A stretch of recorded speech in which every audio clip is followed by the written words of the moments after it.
লইতাম পারতাম, একটা গাড়ি লইছে আর একটা গাড়ি লইতাম পারতাম।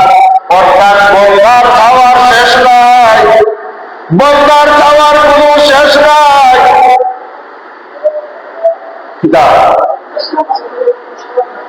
খাওয়ার কোনো শেষ নাই, সব সময় বন্দা আল্লাহর কাছে খালি চাইতে আছে চাইতে আছে।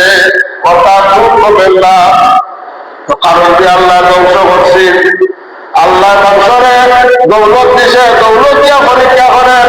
ও যে গ্রামের মানুষে ও যে বিদেশি পাইয়াইতে বিদেশ গেছই, আল্লাহ দেওয়াইছে না তাই নিজে গেছই, তার ক্ষমতা আছে নি?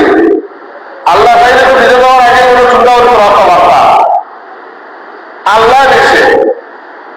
বিদেশ দেওয়ার কারণে অবস্থা আল্লাহ কিছু পরিবর্তন করিয়া দিছে, দেওয়ার কারণে আমার বিদেশি ভাইয়াইতে মসজিদ বড় তারা একটা এবং এটা প্রতি মাসতে দিরাইতে দিলে না, যার কারণে মসজিদ বড় যত সময় যায় তত খালি সুন্দর দেবালের সৌন্দর্য বলে কিতার কারণে বলে আল্লাহ আমার ভাইয়ের করে বিদেশ দিছে, বিদেশ নিয়ে আল্লাহ রুজি করার ব্যবস্থা করিয়া দিছে।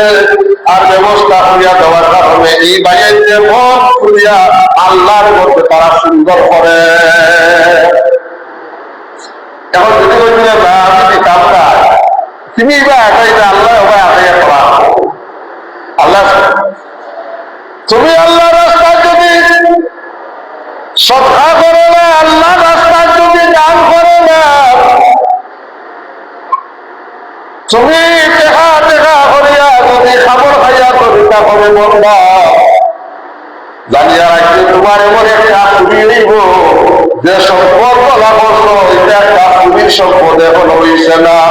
একটা চুরি যদি হয়ে যায় শরীরের মাঝে, এই ফুরিয়ে তোমার এই সম্পদ বেশি আমার তোমার যে আল্লাহ দিতে পারে, আল্লাহও নিতে পারে, বাড়াইতে পারে না, আল্লাহ দিতে পারে। এর নাকি আমি ইয়ার মতো সুখী আদায় করতাম। এখন সরকার করি, খিলা করি,